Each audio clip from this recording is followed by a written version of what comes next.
Welcome, folks. Good day. As you're signing in, you'll figure out that you can mute and unmute yourselves. We'd probably appreciate you to stay muted if you want to start with. And if you got anything to contribute, you can type it in the chat. And we'll get started here in just a minute.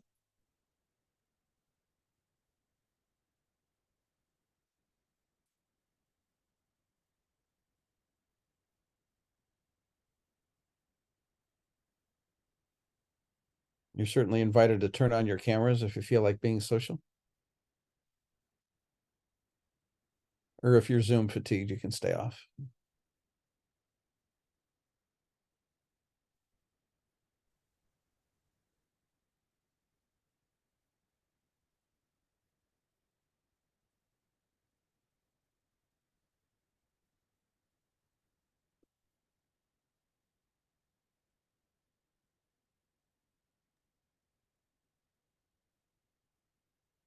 Mike, how do you feel? Should we I guess we got 1 minute left.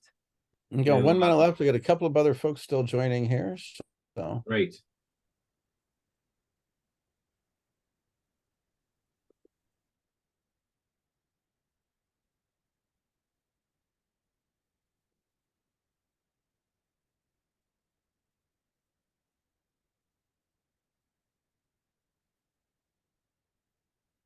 I think I've been able to figure out how to turn the waiting room off.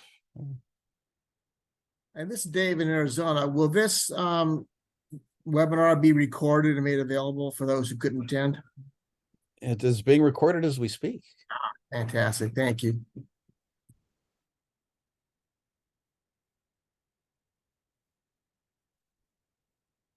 Michael, I think we're good to go if you want to kick us off. Yes, I would love to. So I want to welcome everyone. My name is Michael Redliner. I have the honor of holding the title of President of the National EMS Quality Alliance. Again, we represent all facets of EMS, and I'm happy to be here today with an incredible group of people from across the world in EMS. And we are here to talk about improving EMS safety, reduce our EMS quality improvement partnership for reducing lights and sirens use. And so today we're here at the Summative Congress. There's gonna be a number of people speaking throughout this hour, an hour or hour and a half. And I am sure that as we go along, we'll invite some comments and some conversation as we go. But we are here to really talk about our project and the results of our quality improvement partnership. So we're going to be kicking off, and I think if not today, then very soon we will be making available all of the results of our quality improvement partnership. And all of the lessons that we've learned that we're going to be talking about today.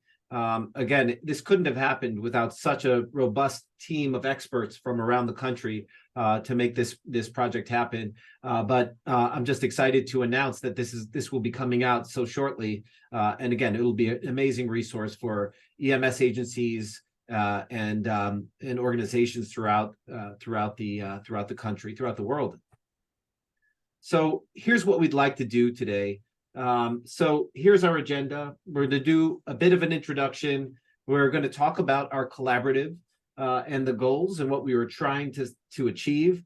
And then we're going to talk a lot about the details of the things that are important in the efforts of improvement throughout this project over the last year and a half. So we have learned so many lessons, and they're going to be very specific. So for all of those folks who are looking to improve the safety in their system, to decrease the use of lights and sirens, we're going to have so many lessons and very specific projects that you can undertake in order to understand how to do this practically in your community. All right, so again, these are the things we'll talk about: preparing the community, modifying the response process, modifying the transport process, looking at the regulations and modifying them. And then we're going to talk a little bit about the publication and what we're up to now that this is coming to a beautiful finish. So I don't think I have to go too deep into the reasons why we did this project, but it's nice to kind of talk about this again. And I just want to thank Jeff Jarvis for this beautiful illustration of lights and sirens as a medical intervention. This is a classic. It's probably, I don't think I've written a prescription in over 5 years, but obviously Jeff is still writing it, and specifically for this. I think that we're seeing some beautiful illustration of this idea. But we all know that lights and sirens are overused. We're going to take a look at the data in a little bit. Again, remind ourselves why we're doing this project. They're associated with increased collisions, fatalities, and litigation. And so this is something that all EMS agencies should want to avoid. And we're going to talk a little bit about some of that communication strategy as well. We know that there's minimal time savings. And again, the time saved rarely makes a difference when it comes to the clinical outcomes of the patient. And so we think it's important to remember that lights and sirens are a clinical intervention and should be used as such. And we can again continue to use data to improve the quality and safety of our responses and our transports in the industry. And we're here to talk about how that can happen. Again, this group, Doug Kupis and Matt Zavetsky and the rest of this group, Brooke Burton, I have to say, were lead authors on this joint statement on lights and sirens, vehicle operations, and emergency medical services. And again, this was published just last year and really is a nice tie-in to the actual quality improvement project that we're talking about today. But it really is a reinforcement by almost the entire community of EMS to look at the dangers of lights and sirens and to advise on how do we do safer transport and safer response for patients. Great. So next slide. So right, and so just some of the details of this position statement, right? And again, I think that this was very well written, and a lot of thought went into this, and a lot of support from around the country and in many agencies and organizations. So the position statement says, in selected time-sensitive medical conditions, the difference in response time with lights and sirens may improve the patient's outcome. So there is still some situations where lights and sirens may be necessary, but again, it should only be used for situations where the time saved by the lights and sirens operation is anticipated to be clinically important for that patient. And it's an important concept, and it really helps to frame and think about what we're trying to achieve with this project. And again, using EMD is a really important aspect of this, and we'll talk about that in our description and discussions as they come up. And again, quality care metrics. And again, I'm passionate about this. Rather than time metrics should drive contract agreements, right? And so as we think about the opportunity to use the measures and metrics that we're talking about today, we will talk about how that could be important to think about this in the business operations and the contracts that we sign and all of the other ways in which we support the change to a safer and higher quality EMS system. So this is where we are, right? So if we look at thanks to NEMSIS, I know I see some folks from NEMSIS on the call today, so thanks for being here, right? This from the NEMSIS dashboard, we see that that when we look at the NEMSQA Safety 01, the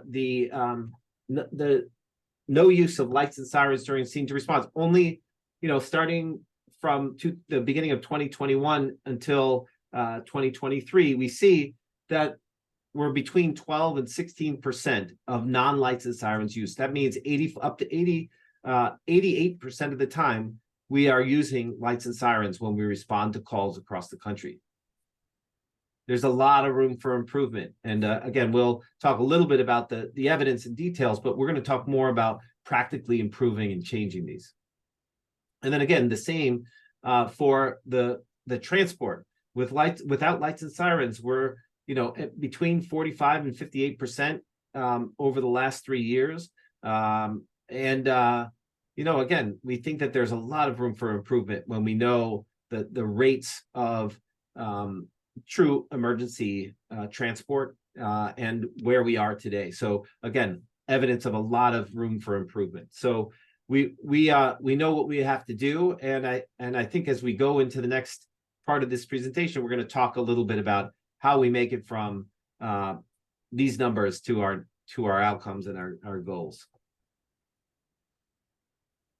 So this is again, many of you have participated in this project, and we've titled our kind of general quality improvement partnerships called the Equip series, right? The EMS quality improvement partnerships. And again, this is the Lights and Sirens, we hope, is our first Equip project that was launched in 2021. We're using the IHA Breakthrough Series collaborative model, and we're using it for EMS. Thanks to Mike Tegman and his guidance as an improvement advisor and an IHI trained improvement professional. So he's going to guide us through some of the details of this breakthrough series, and we're just excited to kind of get to the details of that. So it's a laboratory.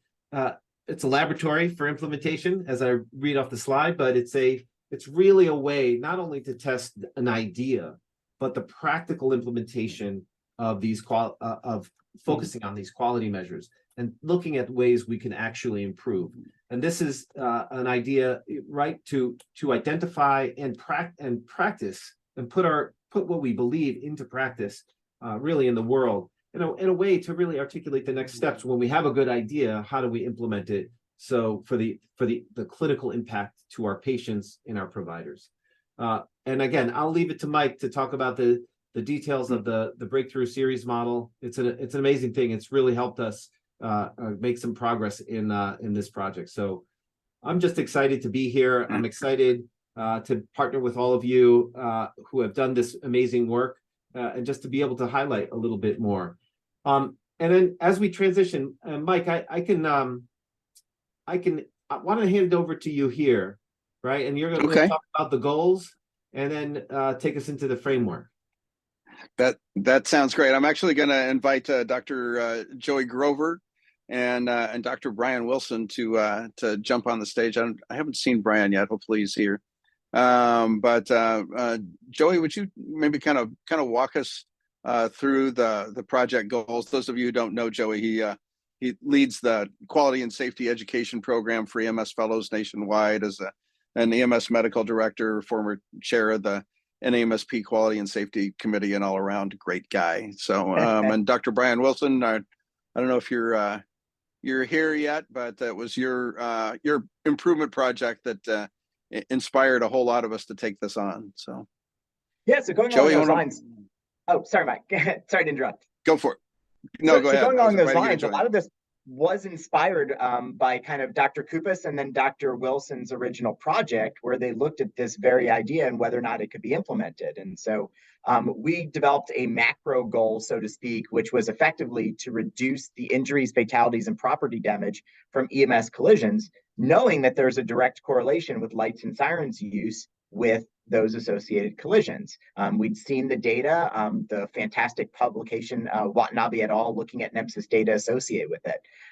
And so looking at that, we decided that the two NEMSQA measures that were most associated were the safety 1 and 2. And so we wanted to increase the percentage of 911 EMS responses without lights and sirens use, as well as increase the percentage of transports without lights and sirens use. One of the big overall goals of this project was to try to apply this to all different types of EMS systems. So one of the first questions that was raised as this project was being developed is, how can we apply these concepts to any EMS system out there, right? Not to apply just to the largest EMS systems, right? The eagles, so to speak, but to make this applicable to every EMS system available. And so as we started to come up with how to do that, one of our first goals was to include EMS systems that represented the broad spectrum of kind of the US in this initial collaborative project. So the goal was to say, okay, well, what about fire-based EMS systems? Could these issues be applied to those? And so we wanted to make sure we included fire-based EMS systems. What about large EMS systems, small EMS systems, more rural EMS systems, more urban EMS systems? And so the hope was that if we could incorporate all different aspects of kind of our EMS systems into this collaborative, it would make the whatever interventions that could be successful be demonstrated to be applicable across the country. And so that was kind of the main goal of the project design. Sounds good. Joey, would you be up for talking to us a little bit through the framework? Yeah, and I would, I can of help you course, with that. defer to Mike because he is the expert on this topic. But one of the real questions that we got posed was, how can we apply whatever interventions we want to in some sort of broader framework model? And so in discussion as a team, we thought that the IHI Breakthrough Series collaborative model most fit with that type of mindset, that we could gather our groups of individuals together and create a framework to drive improvement as a team, as opposed to just small iterative changes in different systems that didn't relate. Do you want to jump into kind of the overall model though?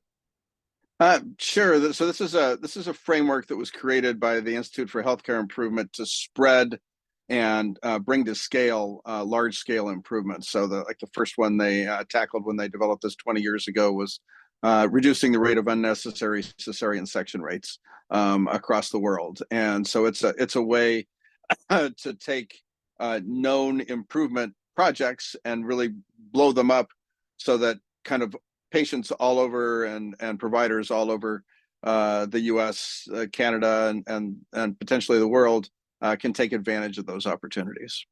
And we use the model for improvement. Joey, do you want to walk us through this one? Yeah, so absolutely. So, the first question that we, of course, asked was, what are we really trying to accomplish? And so our aim statement tried to address that by establishing discrete measurable goals. And so those discrete measurable goals is that we wanted to get to a point where 70% or more of 911 responses occur without the use of lights and sirens, and concurrently also have 95% of transports occurring without use of lights and sirens. One of the most interesting things we found when we began this project is the significant variation system to system in terms of their baseline performance in these metrics, right? There were some systems that had huge discrepancies, right, between their transport and their 911 response. There were other systems that didn't. Some systems simply had 100%, across the board. And so, the point is that I think it was very interesting right at the beginning to see the degree of variation system to system.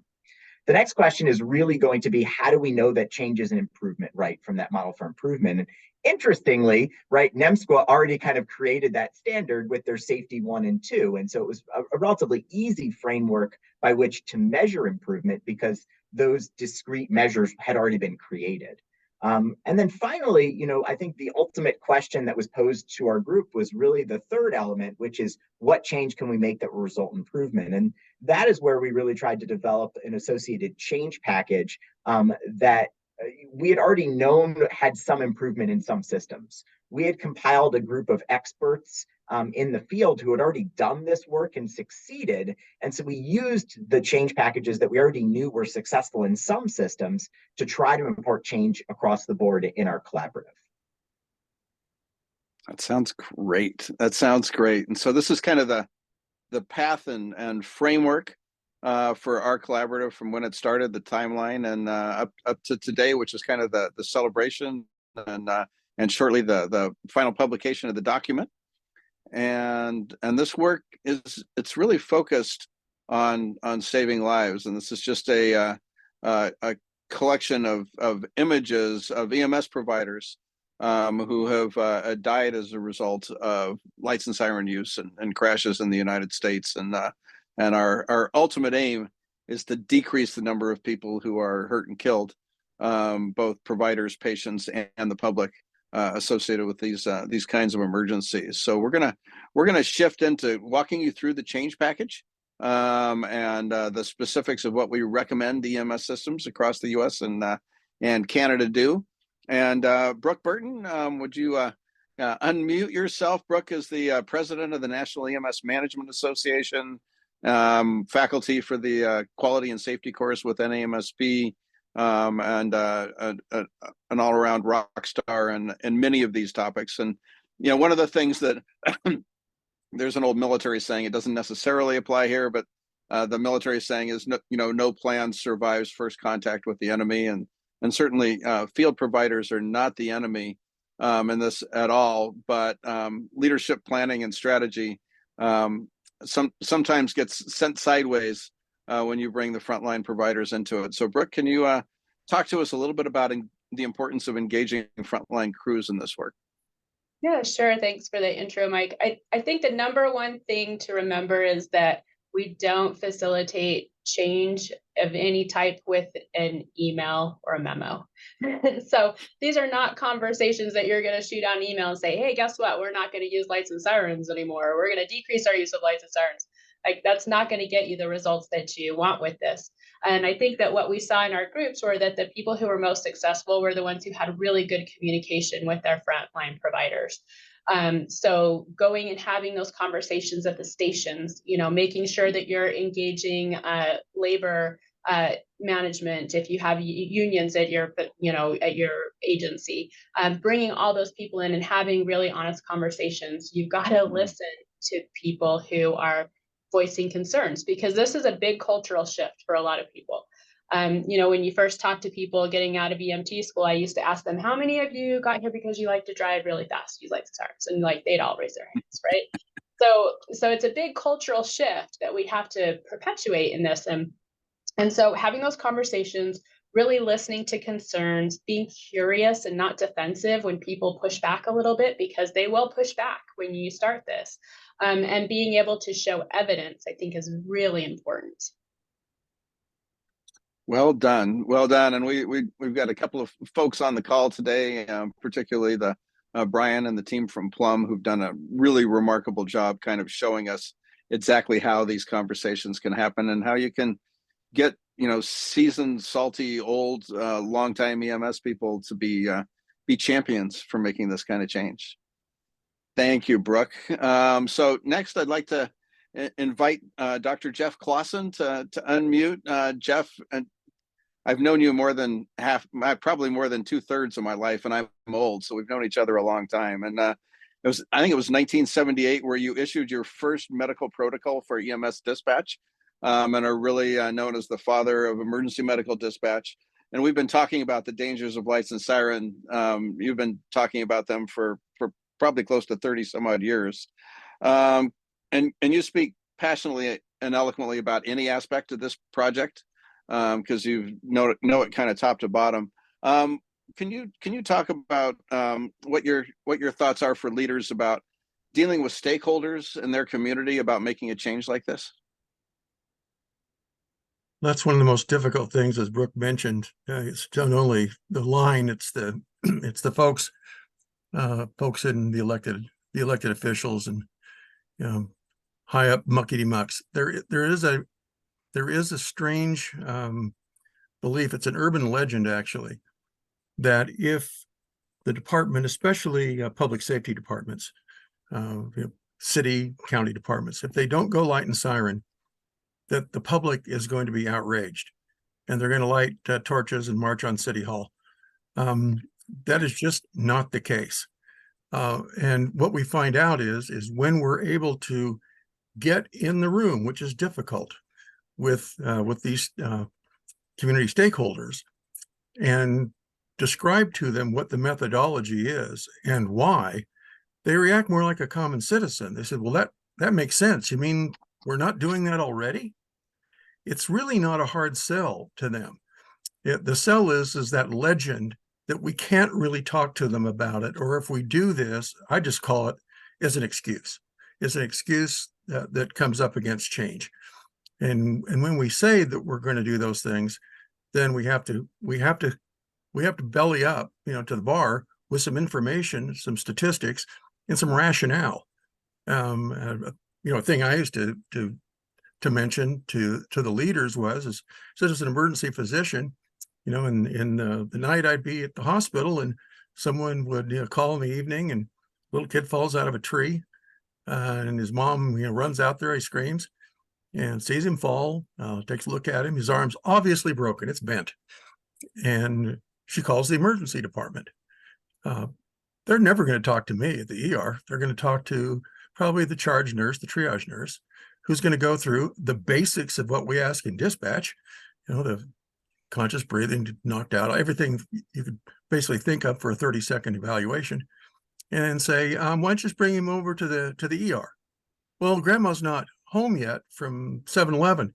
She may take 15, 20 minutes. Is that okay? That's okay. As the triage nurse looks into the waiting room, seeing the menagerie of people getting 2 or 3 hours of television therapy who are already ahead of this little boy in the queue. Not to worry, but I go to the fire department in the morning, and if they call 911, they get 3 vehicles, all of which went light and siren in 1978. There's just something wrong here. And if you can describe that, why are we doing that? We don't need helicopters for cat bites. We don't need multiple vehicles going on a lot of this. And I just want to make this point that in '84, the city, Salt Lake City, published this, unknown to us at the fire department, in the yearly report, that fleet management reports a 78% drop in emergency vehicle accidents. Strangely enough, they couldn't explain it. Well, we said that's because we re-implemented with teeth the priority dispatch priority system. And the FD has reduced the number of emergency vehicle dispatched by 30%. That was one of our big goals, was there was multiple vehicles going. And we would tell the leaders, if you go cold, you're less likely to get hit. If you don't go at all, you can't get hit. You may hurt yourself with a racquetball, but you're not going to get into an accident. So that's just some of the tips. You've got to get to those leaders to talk to them, and that's difficult. It really is difficult, but even small things where you can do those, make those efforts, then work. Because when somebody does run to City Hall, and it's usually a dispatcher or police officer's husband or wife saying they're doing this thing, we're all going to die. They already, heard about that already. They're forewarned, and they've heard the reason why you do it, and it makes sense to them. Absolutely. And if you can get in, Brad Kramer is on the call today from AMR in Santa Cruz, was one of the members of our collaborative, and in his work with the community, he got invited to a disabled person's transportation meeting, and had a revelation and an interview of somebody who's visually impaired, and what life is like for her when lights and sirens approach. And it is powerful and dramatic. If any of you are interested, send me an email afterwards. I'll send you the video of an interview I did with her after Brad turned me on to her. Thank you so much, Jeff. I appreciate that. Next, I'd like to invite up Dr. Douglas Kupas.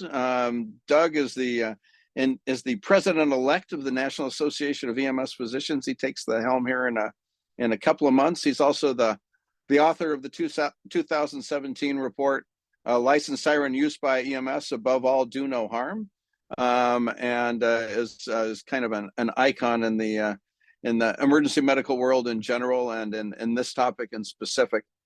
So Doug, can you talk to us about modifying the response and modifying the response process for EMS systems and leaders around this topic? Sure, absolutely. And it's just been an honor to be part of this group and this topic. I mean, I have been, from my days as a paramedic, seeing 2 different systems back in the early 1980s, where one of them in the early 1980s was only going to about 70% at that time, which was pretty astounding, of their calls with lights and siren. And they were only transporting 8% with lights and siren over 40 years ago. And then another system that essentially was 100% of both. And, that got me thinking. And so I had to do a required research project in residency. And I did my research project on medical protocols to reduce lights and siren use. And ever since, this has been a constant theme in my career. But I have to say it's palpably different right now. I have seen lots of steps come and go that have worked toward EMS safety. But the last few years, and particularly, excuse me, particularly after the publication of the joint position statement that had 13 organizations on board, from emergency medicine, EMS, safety, fire, quality, it was just such a broad sweep of important organizations. It seems to have changed, and it's picking up. So I'm thrilled to see that. I think the modifying the response process as a topic, and we have a couple potential things to talk about here, but as a topic, I think that one of my observations is that there are a lot of ways to do this. That there are a lot of ways to do this, but the key is it all really comes down to culture, because I have seen many organizations take a very scientific, very careful, very pick apart and look at all the data kind of approach, and I have seen others that are stifled for one reason or another. And working on the garage door to get it to work with home Harry Mueller, you might mute your audio. I don't know, Mike, if you have the ability to do that. I'm looking to see if I can figure that out here. So I think that there are many ways to skin this cat, and they can all lead to good results. So my personal experience has been that I have not in my agencies been as particularly dispatch oriented or data driven in the way this gets done. It's been about changing the culture of the EMS clinicians, and when they get the culture, then you get to 10% of your responses with lights and siren, and almost 0% transports with lights and siren. But you can also do that by looking carefully at the data, and I don't downplay that. I think the main message that I have, though, is most of the time what stifles us is that we think we know what our community wants, and we think we know how patients and their loved ones and other stakeholders are going to respond to a change, but we don't. For the most part, when these changes happen, they're viewed as positive by the community, and people don't have EMS agency operations directors and medical directors don't have people at their door with torches and pitchforks. So that's the one thing I would say, is be careful about your preconceived notions of what the public is going to say to this. And then if you go into the specifics, I'm very impressed by the idea of what's going on in prioritizing patient and community safety, but I would also put another prioritizing into that first bullet. I would say prioritizing the resources you have and the level of service you need to give. And places like Charlotte, North Carolina, and Fort Worth, Texas, and others that are going to and probably led by Oklahoma City. And I don't know if Jeff Goodlow is going to be on or not today. I didn't see him, but probably led by he had a crisis come up and said he wasn't able to join. So I'll speak a little bit to that. I mean, he would be better to, but the fact that they looked at their tight requirements for 8-minute and 59-second responses based on community agreement expectations, and realized those are unrealistic, and put their responses into essentially two buckets. The urgent cases, and they want to get there in 11 or 12 minutes, and the less urgent cases, and they want to get there in up to 25 minutes. They were the first that I really saw formalize that in a big way. But now we have places saying, oh yeah, those cat scratches you have, we will check them out for you, but it may be up to an hour or 90 minutes before we get there. Now, the goal isn't to purposefully send your people to lunch before you go, but the goal is to say to people that, hey, if other higher priority emergencies come in, you're going to take those. And your times to the real emergencies can actually be better if you take the approach of, all right, some of these lower level calls that we have pre-screened with good EMD and that sort of thing can take a lower level response, and you script that to them right off the bat. And on top of that, I think, the way I look at it is EMS needs a waiting room right now. Our resources and person power and that kind of thing will not sustain us trying to get to everybody in that very short emergency kind of response. And we need to figure out who's not quite that sick and is calling for other reasons. They just don't have a ride or something. Their condition's been going for 3 days. We can make them a little bit lower priority. I think we need a waiting room. The emergency department doesn't take everybody that checks in at the front desk, grab them, throw them on a stretcher, and run to a resuscitation room.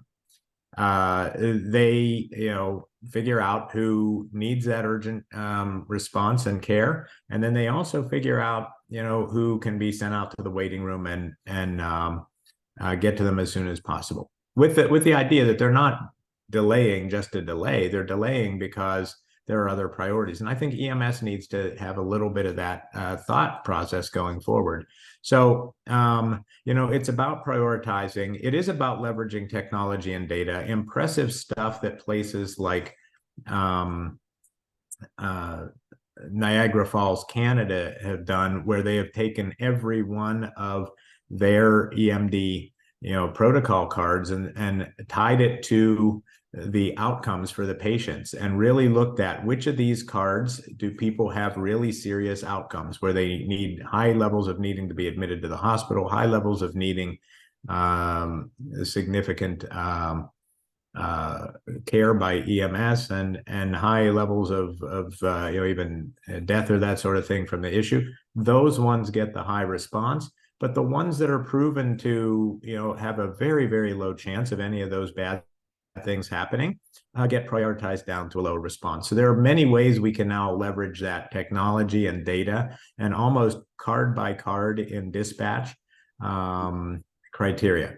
And then that speaks a little bit to improving the EMD protocols too, which depending on the resource you use, to some degree it's working with the companies to do it. In others, where there's an opportunity to do local editing of your cards, it comes down to the local, how do you make those improvements? And I'll tell one quick story there, and then I'll get off of the podium here. But, we did I was talking with a group about a year ago in central Pennsylvania, and was talking about some of the things that we tend to just overly respond to. And I said, motor vehicle crashes. Everybody in EMS knows the vast majority of motor vehicle crashes, the EMS is doing patient sign-offs and refusals, and in a small number you've got a critically injured person, but many times they're BLS level type calls and relatively minor injuries in the majority. And so I talked with these folks and I said, that's a place where you could really look even at the categories of your motor vehicle crashes and which of them need lights and sirens. So within a day, one of those folks went, and in their county, they looked at 1 month, and they said, we had 60 motor vehicle crashes with unknown injuries was the category. So MVC with unknown injuries. They looked at all 60 of them. There were only 5 patients among the 60 crashes. All 5 patients were BLS level patients that went to local hospitals. Not a single one of them went to a trauma center or got ALS level care. And, so even within that, there's a subcategory of crashes where you could start with low hanging fruit and say, hey, when we get a motor vehicle crash with unknown injuries. We've looked at our data, very, very low chance of significant injury. We're going to go to all of those without lights and siren. Then gradually you start figuring out which of the motor vehicle crash criteria might actually indicate that there's a higher chance of significant injury. So, I think there's a lot of ways to cut this in modifying your response. And it's really a little by little thing. People should not go from 100% to 10% response and expect to do it overnight unless you're in Plum, which you'll but for the most part, you have to pick the low-hanging fruit and start. And then when your units get down to going to, maybe half of your calls with lights and siren, they start questioning the other ones and saying, well, what do we really gain from going faster to some of these other things? And it'll naturally start attriting through the culture of the crews. But the crew culture is critical. Thank you so much, Dr. Kupas, and kind of inspired by your mentioning and reinforcement of looking at data. I'd love to invite Dr. Jeff Jarvis as the third in the trio of Dr. Jeffs that have been involved in this project. Jeff is the Chief Medical Officer and System Medical Director for MedStar. He also chairs the Measure Development Committee for NEMSQA. He's published landmark studies on airway management and the study that Dr. Grover put the link to in the chat. If you haven't grabbed that out of the chat, I would do that. Jeff, can you talk to us about modifying the transport process as part of this work? Yeah, absolutely. And it's interesting that Doug talked about the importance of culture being one approach to dealing with dispatch. The reason that's interesting is I'm a nerd. So I went way in on data for the response process and way in on culture for the transport process. And our approach to dealing with reducing the use of lights and sirens for transports was based on the idea that our medics are already there, have already made a clinical assessment and made a determination about the acuity level of the patient. That's something we don't have on the front end. What we have is our clinician is over the phone, not there in person. So really what we talked about is when we have been spending all of this time talking about the use of lights and sirens as a clinical intervention, well, it occurred to me that we have protocols for most of our other clinical interventions, but we did not have a protocol for this clinical intervention. And I said, well, hey, I write protocols for a living. Why don't I do that? So the protocol, there are, I guess, a couple of approaches to this. One, you can list out every potential disease process that needs to go lights and sirens. You could try that. I think it would be a whole lot of work, and I think you're going to miss it about 90% of the time. The other thing you can do is trust your clinicians and then provide them some guidance on it. And what we did was essentially wrote a protocol that says not all calls need to go to the hospital lights and sirens. This is something that's intuitive to y'all. Not much gets done in the 3 to 4 minutes that you save using lights and sirens. So please use your judgment and treat those lights and sirens as though the patient has to have some intervention done in the 3 to 5 minutes that you may save. And that's very rare. So I specifically called out a couple of instances, for example, cardiac arrest, where you have achieved ROSC and controlled the airway. Emergency is the time part is done now. You can get to the emergency department safely.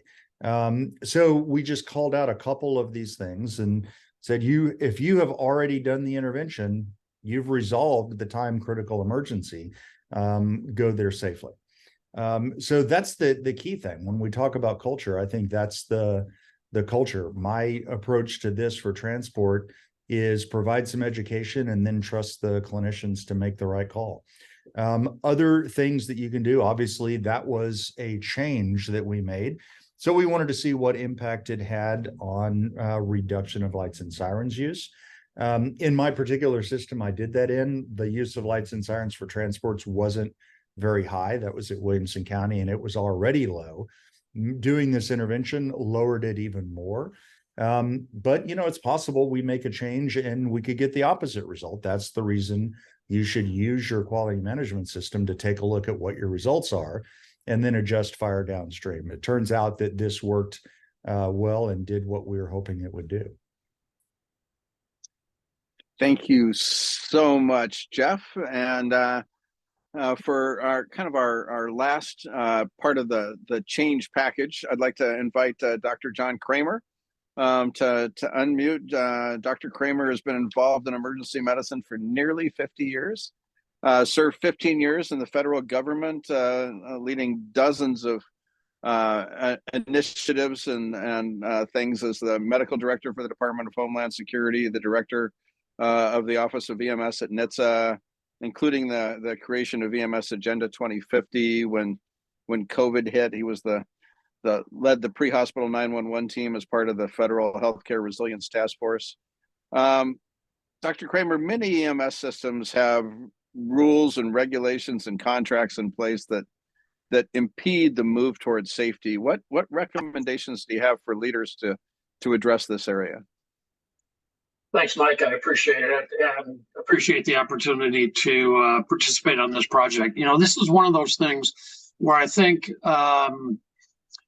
EMS got what it asked for in days gone by. I mean, we first started to look at response time standards based on one study that talked about you needed to get there quickly for cardiac arrests in patients who were in VFib.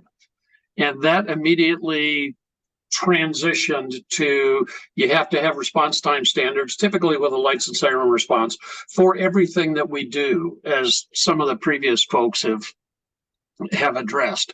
So we've got to get over this culture change. I mean, we sort of, as an industry, not sort of, we as an industry adopted response time standards 30 plus years ago, and have been 40 years ago, and have been living with them since. And as a result of Jeff's research and this project and a number of other things, we realized that's not a good thing. So as some of the previous speakers have alluded, we need to work with our state offices of EMS. We need to work with county oversight entities, with medical directors, going through the education and realizing that response time standards are not the metric of quality clinical care that we should be following, and start looking at that quality clinical care and establish metrics for that. And it's going to take time. It will take time to educate the community, but we've got to do that. It'll take time to educate the regulators, but we've got to do that. And that will then result in contract and regulation modifications. There are some states where it'll probably require legislative change. But those things are possible. It's just going to be part of the culture change and the education that we have to do. There are a number of things that have contributed to it, to these response time requirements, though. You allude on the slide to Medicare rules. There has been an understanding among the community, probably forever, that in order to bill for an emergency response, the response has to be coded as a lights and siren response. And those two things are true and unrelated. You can have a lights and siren without it qualifying as an emergency. You can also have an emergency without necessitating a lights and siren response. So we need to decouple the association that has been made between lights and siren equates with emergency in terms of reimbursement. Again, that's not something that actually is going to require a change in the Medicare rules. It's going to require a change in the understanding of the community and the insurers. We've had organizations in the past that have required response time standards and have dictated what those response time standards should be. Previously, NFPA had a standard for response times. They have now moved that away from a standard to an annex suggesting that it's something that may need to be considered, but it's not a hard and fast rule that you have to have response time standards. Likewise, CAS requires that the agency have some metrics and that they evaluate and respond to those metrics. It doesn't say what those metrics have to be. It doesn't say, you've got to respond to Delta and Echo calls 90% of the time, lights and siren within 8 minutes or less. It says that the agency has to have those criteria. They need to evaluate themselves on those criteria and then make appropriate modifications if those are required. Doug alluded to a number of systems that are expanding or lengthening their response time criteria. Fort Worth, Medic in Charlotte, North Carolina, has done some really interesting things, such that some of their calls, they tell the caller will be there within 90 minutes. And that's established at the time that the call taker prioritizes the call. So these are all parts of our history and parts of our culture that need to be included in the education of everybody, our clinicians, administration, the community, civic leaders, you name it. It'll take time, but we're at a tipping point right now where through this project, through research that we now can turn to, we can say, you don't need to respond lights and siren to everything.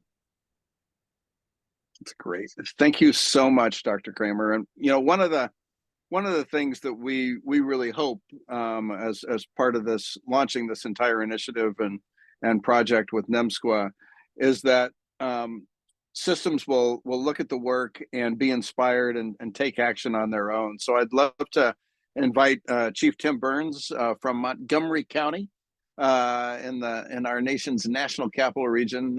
Tim has been a friend for a long time and is one of the most data smart leaders that I think we have in the EMS and fire industry. And Tim, would you just walk us through in 4 or 5 minutes or so, kind of what you've done? You weren't part of the collaborative, but you were inspired by it. And what have you done in your system? Sure. You can hear me okay, right? I hear you great. Okay. So what first caught our eye was the paper by Dr. Jarvis et al. in pre-hospital emergency care about the potentially life-saving interventions. And we started to think about in our system, maybe we could use that. And somebody else had described, I think it was Niagara Falls, had a way to look at each of their determinants and see the downstream outcomes of, all right, what actually happened with these patients. We already had a tool like that built in Power BI that allowed us to look at, what were the dispositions of these calls? Were they transported? We have a tiered system. So did they end up being transported ALS or BLS? How many ALS providers went with the patient? How many procedures were done? How many medications were done?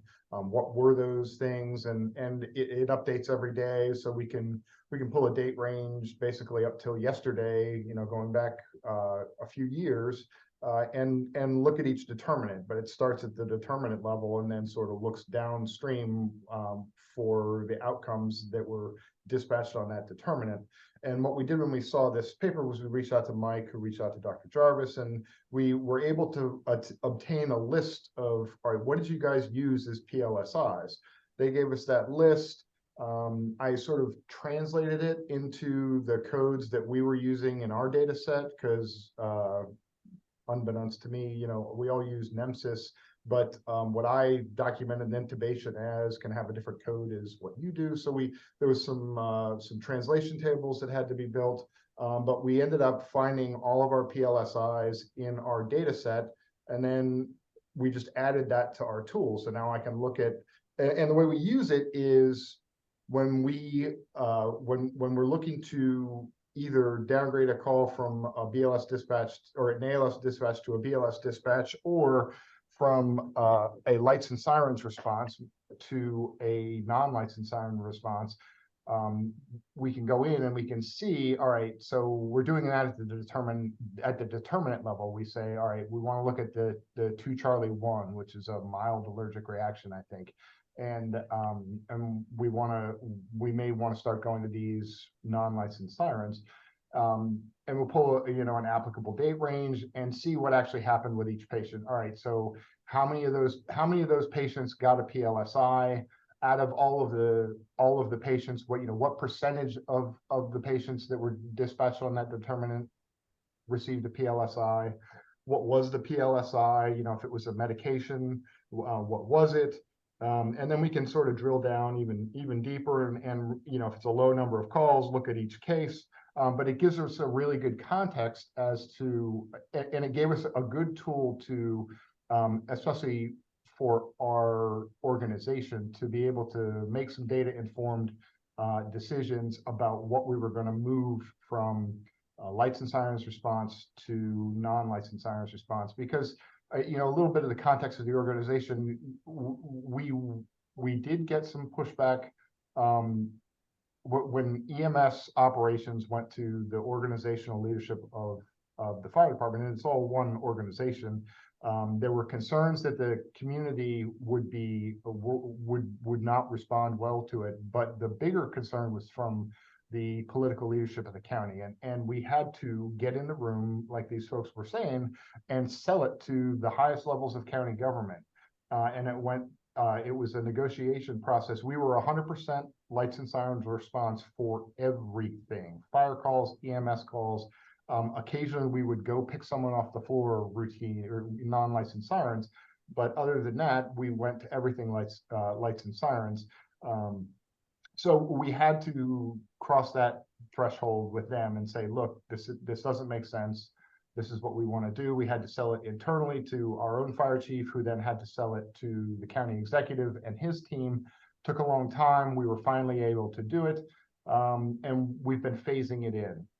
So we did our first group of non-licensed sirens responses in 2020. That took us from, I can look at it quickly, took us from 100% down to the 85%. So 100% lights and sirens response down to about 85%. And then we did a second batch last summer that's got us down to about 72. And then we're looking to do, and those were all BLS calls that we moved to non-lights and sirens. We're now evaluating, and we have some recommendations for taking lower acuity ALS dispatches to non-lights and sirens. So we're sort of chipping away at it. But when people ask the question of why, or what do you have to support this, we can at least point to something and say, well, this is why. Thank you so much, Tim. We appreciate your work and willingness to contribute today. Dr. Redlener, would you like to rejoin me? We do have a couple of questions in the chat. I think we've addressed most of them.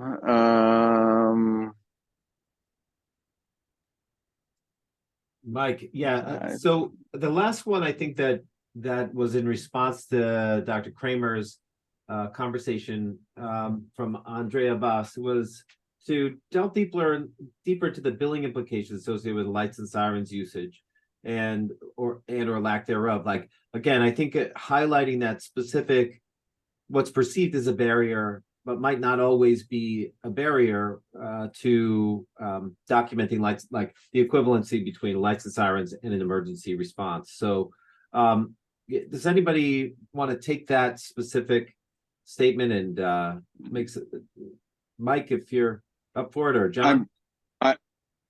I am happy to do it. And when you bill Medicare, there are different reimbursement rates for emergency and non-emergency responses, and many EMS systems have used the shortcut to, if on your PCR it shows that you responded with lights and sirens, they would automatically bill that at the emergency level. If you responded without lights and sirens, billed at the non-emergency level, and that shortcut people have used for a long time, but it's certainly not required in Medicare regulations. And the you know, if you get into the regulations and look at them carefully, you'll see that the use of licensed sirens is completely separate from how you get to code from a billing perspective.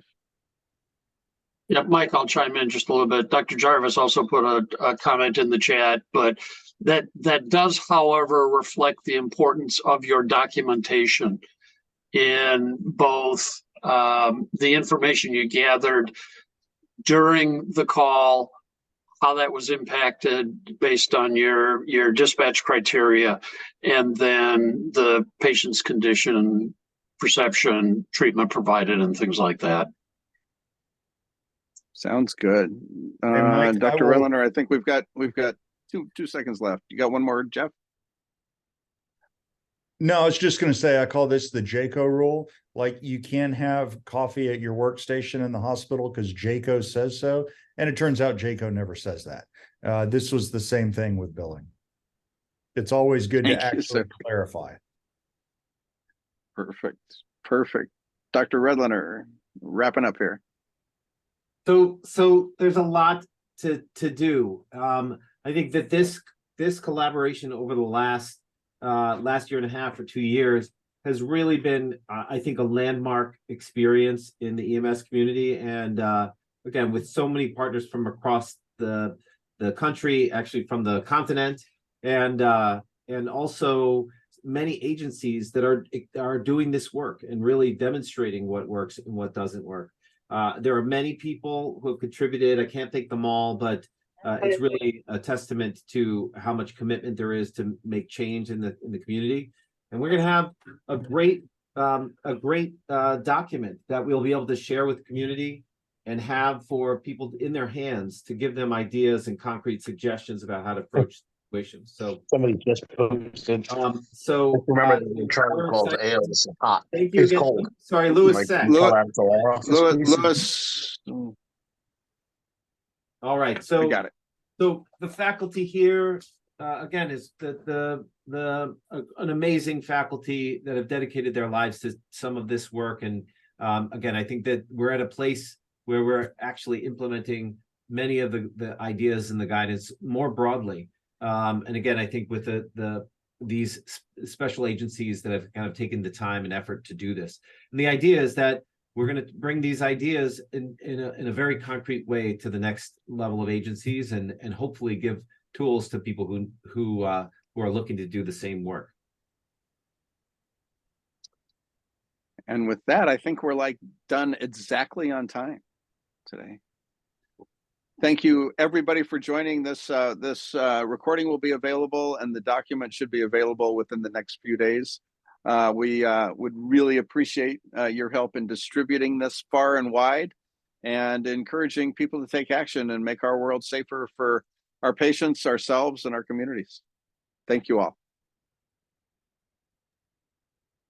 Mike, before we close, 2 people, Cherie Murphy and Jason Gilliam, who are from NEMSQA, who have made this work really behind the scenes really possible.